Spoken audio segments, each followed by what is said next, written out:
नमस्कार दोस्तों, स्वागत है आपके अपने चैनल महासागर जीके पर। आज की इस वीडियो में आपके लाए हैं आनुवांशिकी यानी कि जेनेटिक्स से जितने भी प्रश्न बनते हैं जो रेलवे प्रीवियस ईयर में पूछे जा चुके हैं उसको लाए हैं।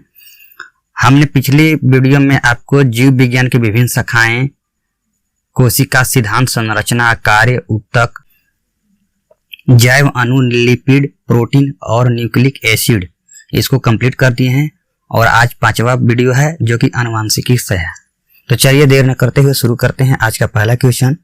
पहला है, यौन प्रजनन में माता पिता का योगदान होता है।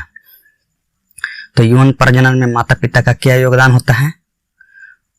तो अपने जीन्स का आधा हिस्सा यानी कि अर्धसूत्री विभाजन होता है माता पिता में, जो कि अपने जीन का आधा हिस्सा करते हैं। यानी कि 23 इधर से माता से और 23 पिता से, टोटल 46 गुणसूत्र आते हैं। यानी कि अपने गुणसूत्रों का आधा यानी कि जीन्स का आधा हिस्सा करते हैं। अगला प्रश्न है, मानव शरीर के एक कोशिका में कितने गुणसूत्र होते हैं? तो 46। गुणसूत्रों की संख्या कितनी होती है? 46। अगला प्रश्न है, गुणसूत्र किससे संबंधित है? गुणसूत्र किससे संबंधित है? आनुवांशिक लवणों से। अगला प्रश्न है, उस बिंदु का क्या नाम है जिस पर क्रोमोसोम में क्रोमैटिक जुड़ते हैं? तो उसका नाम है सेंट्रोमियर। अगला प्रश्न, रिक्त स्थान में सबसे उपयुक्त विकल्प भरें। यदि एक पौधे का समजीनी जीनोटाइप TTRR है तो समलक्षणी होगा। तो छोटा टी है और बड़ा आर और छोटा आर है, तो इसका कौन सा लक्षण है? यानी कि बौना और गोल है। यानी कि मटर के दाना में जो छोटा यानी कि बौने मटर और बड़ा मटर में जो संक्रमण होगा उससे ये बना है TTRR, यानी कि छोटा T और एक बड़ा आर और एक छोटा आर। तो इससे क्या है? तो बौना और गोल मटर। इसका लक्षण कौन सा होगा? बौना और गोल। अगला प्रश्न है, आनुवांशिकी सामग्री के वाहक है। तो कौन सा है? जीन। जीन के द्वारा ही आनुवांशिकी सामग्री का एक पीढ़ी से दूसरे पीढ़ी में वाहक होता है। अगला प्रश्न है, वनस्पति भागों या बीज के बजाय कोशिकाओं के माध्यम से नए पौधों को उगाना कहा जाता है। तो इसका नाम है टिश्यू कल्चर। अगला प्रश्न है, एक नवजात बालिका की कोशिकाओं में गुणसूत्र का कौन सा संयोजन होता है? तो बालिका में कौन सा होता है? 44 गुणसूत्र और XX, यानी कि 44 जो है ऑटोसोम्स पाए जाते हैं और गुणसूत्रों की संख्या कितनी होती है? 2, यानी कि XX। और यही लड़का रहेगा तो X और Y। अगला प्रश्न है, निम्नलिखित में से कौन सा कथन सत्य है? तो कौन सा कथन सत्य है? तो सत्य कथन को ही देख लेते हैं डायरेक्ट।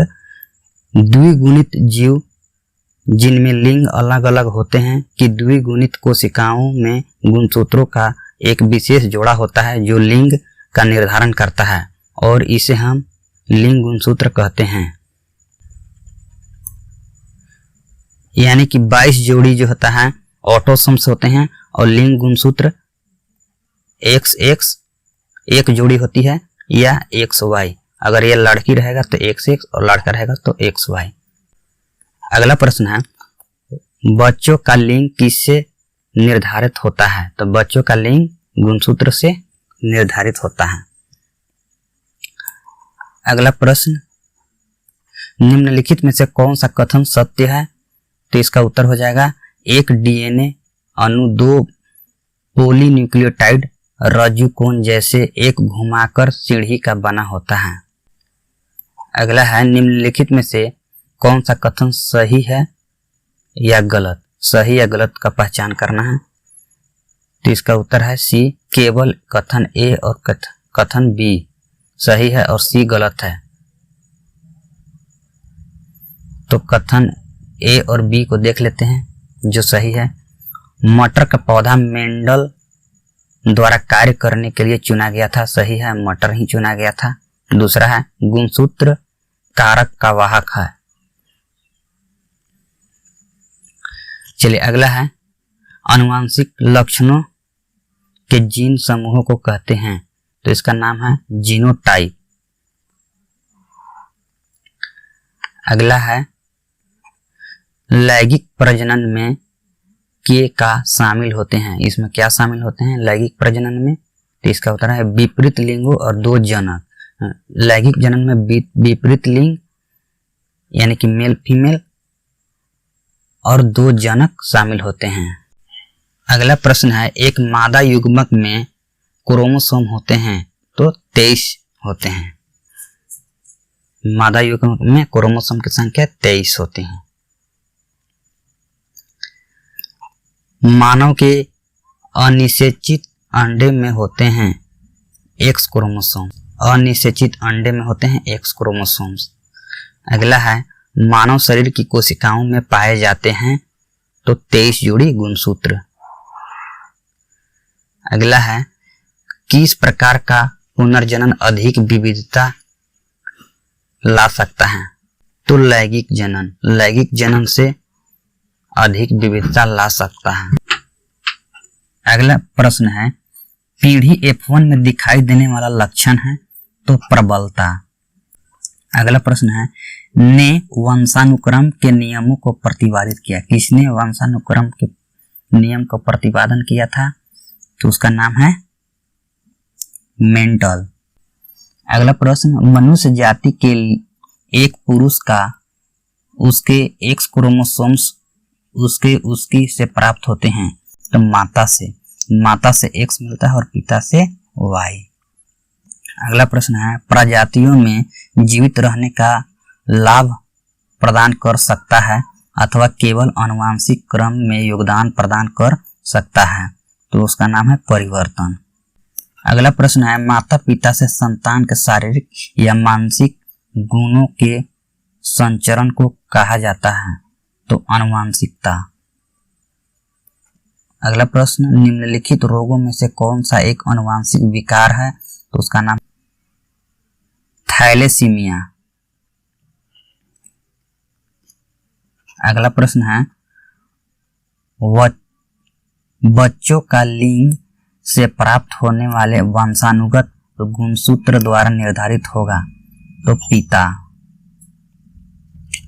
मानव में नर युग्मक निम्न में से कौन से गुणसूत्र का वाहक होता है, तो इसका उत्तर हो जाएगा डी, या तो X या Y गुणसूत्र।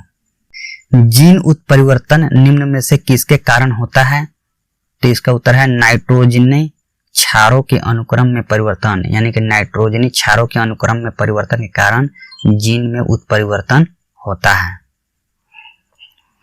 अगला प्रश्न है डाई हाइब्रिड संकर क्रॉस में विपर्यासी लक्षणों की जोड़ी पाई जाती है। विपर्यासी लक्षण से उत्पन्न जोड़े स्वतंत्र रूप से व्यवहार करते हैं, एक जोड़ा स्वतंत्र रूप से वर्गीकरण करता है,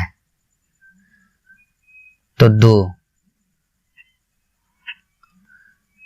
तो विपर्यासी लक्षणों में 2 जोड़ी पाई जाती है, यानी कि एक जोड़ी छोटा रहता है, छोटा मटर का दाना, और एक जोड़ी बड़ा मटर का दाना, और दोनों में संकर कराई जाती है, यानी कि हाइब्रिड क्रॉस कराई जाती है। इसके बाद फिर उत्पन्न जो होते हैं, उत्पन्न जोड़े स्वतंत्र रूप से व्यवहार करते हैं और एक जोड़ा स्वतंत्र रूप से वर्गीकरण करता है। अगला प्रश्न है उत्परिवर्तन आनुवांशिकी नहीं होता है, यानी कि म्यूटेशन आनुवांशिक नहीं होता है, तो दैहिक उत्परिवर्तन आनुवांशिक नहीं होता है। अगला प्रश्न है यदि मनुष्यों में गुणसूत्रों की संख्या 46 है, तो मनुष्यों की दैहिक कोशिकाओं में कितने गुणसूत्र विद्यमान होते हैं, तो 46। अगला प्रश्न है वह गुण जो F1 पीढ़ी में प्रभाव रखता है और स्पष्ट रूप से देखा जा सकता है, वह है प्रबल, यानी कि वह गुण जो F1 पीढ़ी में प्रभाव रखता है और स्पष्ट रूप से देखा जाता है वह प्रबल है। अगला प्रश्न है, मेंडल के नियम केवल तभी लागू होते हैं जब माता पिता शुद्ध प्रजनन हैं। अगला प्रश्न है, मेंडल ने F1 पीढ़ी के पौधे से F2 वंशज की पद्धति द्वारा प्राप्त किया। तो स्वपरागण।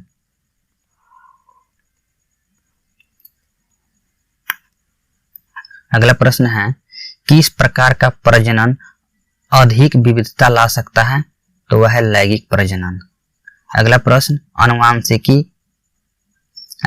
अनुवांशिक गुणों के वाहक हैं। तो DNA।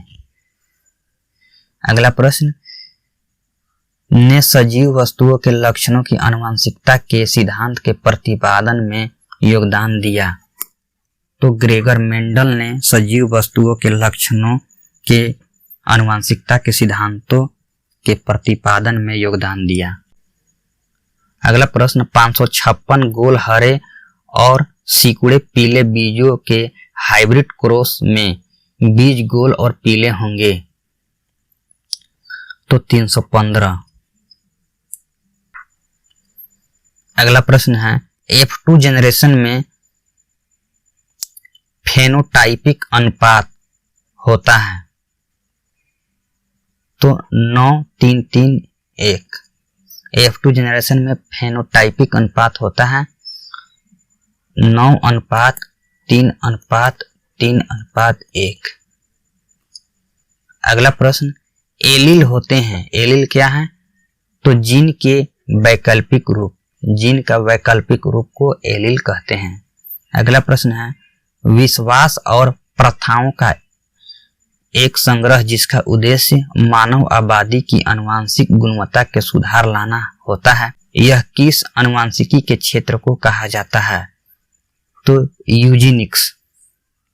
यूजेनिक्स को कहा जाता है। आधुनिक आनुवंशिक का जनक किसे कहते हैं? फादर ऑफ मॉडर्न जेनेटिक्स किसे कहते हैं? तो ग्रेगर मेंडल।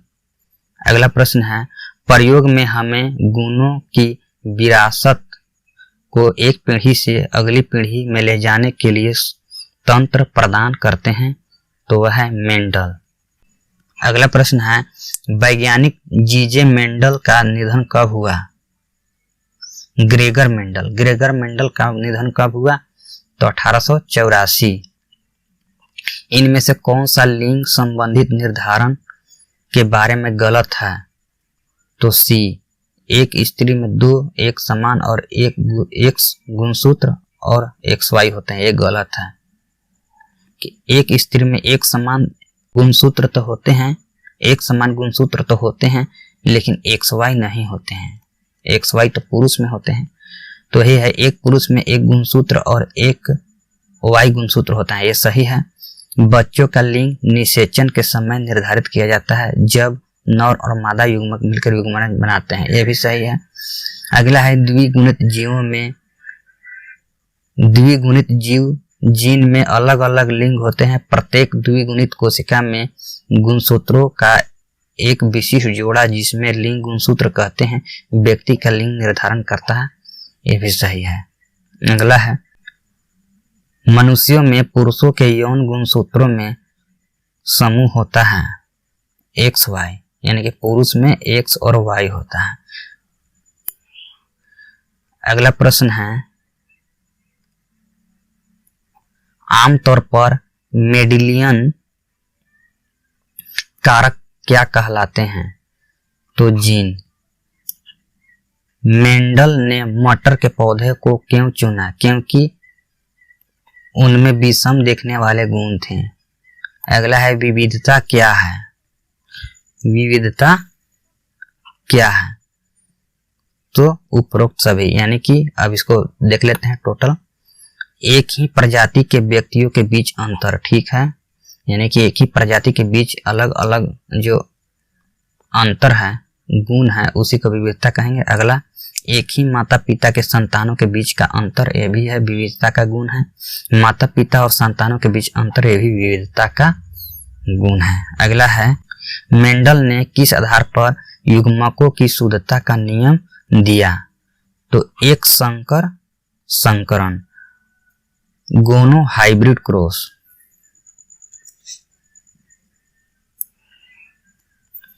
अगला है महिला रोगाणु कोशिका जर्म सेल में गुणसूत्रों की संख्या है? तो 23।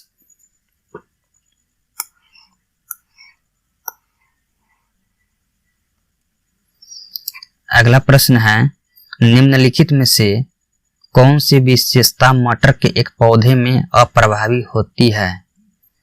तो झुर्रीदार बीज। इनमें से कौन सा पुरुषों में पाया जाता है? तो वाई गुणसूत्र। इनमें से कौन सा पुरुषों में पाया जाता है? तो वाई गुणसूत्र। एक्स गुणसूत्र भी पाए जाते हैं, लेकिन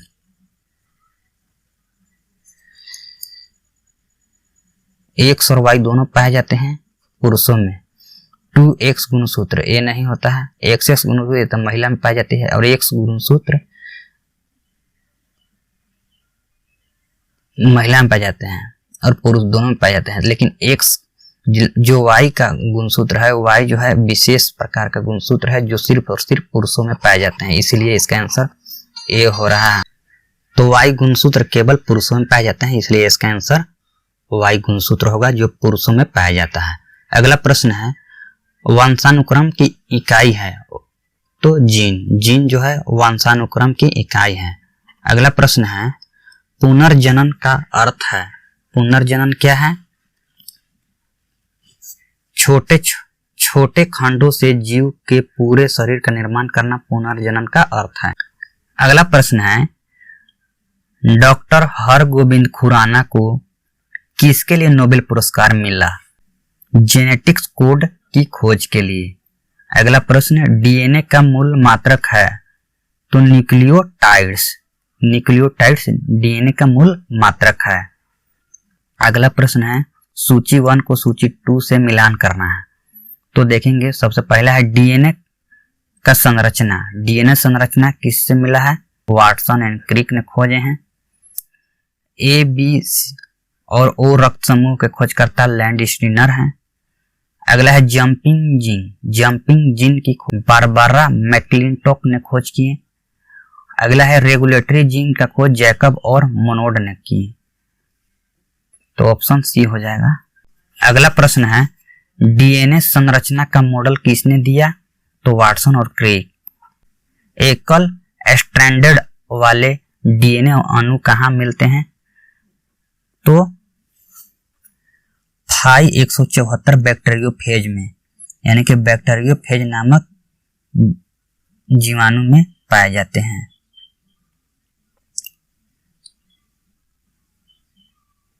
अगला प्रश्न है निम्न में से कौन सी जांच एक बच्चे के पिता का निर्धारण करता है? तो वह है डीएनए फिंगरप्रिंटिंग। अगला प्रश्न है जीन का आकार होता है? जीन का आकार होता है सर्पाकार। इस टाइप में सर्पाकार आकार होता है जीन का। किसी आबादी में जीनों की कुल योग को कहते हैं? तो जीन बस्ती। जेनेटिक्स इंजीनियरिंग तकनीक से निम्नलिखित में पहले किसे बनाया गया? तो ट्रांसजेनिक बैक्टीरिया को बनाया गया। अगला है निम्नलिखित की कोशिका सूक्ष्मतम जीवित कोशिका है? तो इसका उत्तर होता है माइकोप्लाज्मा, जो है कि सूक्ष्मतम जीवित कोशिका है। अगला है जब किसी पुष्प का पराग उसी पुष्प के परागकण प्रकार के वर्तिकाग्र में अंतरित कर दिया जाता है तो उसे कहा जाता है, क्या कहा जाता है? ऑटोगेमी, स्वयुग्मन।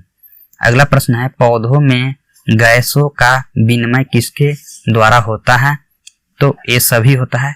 स्टोमेटा के द्वारा होता है, लेंटिकल्स के द्वारा होता है और क्यूटिकल्स के द्वारा भी होता है। अगला प्रश्न है क्लोनिंग पद निम्नलिखित से संबंधित है? क्लोनिंग किससे संबंधित है? जनन विज्ञान। अगला प्रश्न है बच्चों का लिंग मुख्य रूप से निर्भर करता है? तो पिता पर। अगला प्रश्न है परागण के लिए निम्न में से कौन सा तत्व आवश्यक नहीं है? तो आग परागण के लिए आवश्यक नहीं है। हवा से परागण होता है, पानी से परागण होता है और कीट द्वारा भी परागण होता है। अगला प्रश्न है, आधुनिक आनुवंशिकता का सिद्धांत किसने दिया था? तो ग्रेगर मेंडल ने। अगला प्रश्न है, कोशिकाओं में तत्कालीन ऊर्जा उत्पादन के लिए निम्नलिखित में से एक लिया जाता है। तो ग्लूकोज से तत्कालीन ऊर्जा प्राप्त होती है। अगला प्रश्न है, पौधा कोशिका का पावर हाउस किसे कहा जाता है? तो माइटोकॉन्ड्रिया को। अगला क्वेश्चन, आनुवांशिक इकाई है जीन को आनुवांशिक इकाई कहा जाता है। अगला प्रश्न है, हमशक्ल जुड़वां का जन्म तब होता है जब प्रायः एक ही लिंग के गुणसूत्र होते हैं। अगला प्रश्न, जेनेटिक्स में किसका अध्ययन किया जाता है? तो जेनेटिक्स में आनुवांशिकता का एवं गुणसूत्र का अध्ययन किया जाता है। आनुवांशिकता और गुणसूत्रों का अध्ययन किया जाता है जेनेटिक्स में। अगला प्रश्न है, आनुवांशिक किससे संबंधित है? तो आनुवांशिकता से आनुवांशिक संबंधित है। ये रहा जेनेटिक्स यानी कि आनुवांशिकता से जितने भी प्रश्न बने वो 75 थे जो प्रीवियस ईयर में रेलवे द्वारा पूछे गए थे। अगला वीडियो में हम लोग मिलेंगे जैव विकास ऑर्गेनिक एवोल्यूशन में, एवोल्यूशन वीडियो लेकर। तो इस चैनल को लाइक और सब्सक्राइब कर दीजिएगा। मिलते हैं अगले वीडियो में, तब तक के लिए जय हिंद।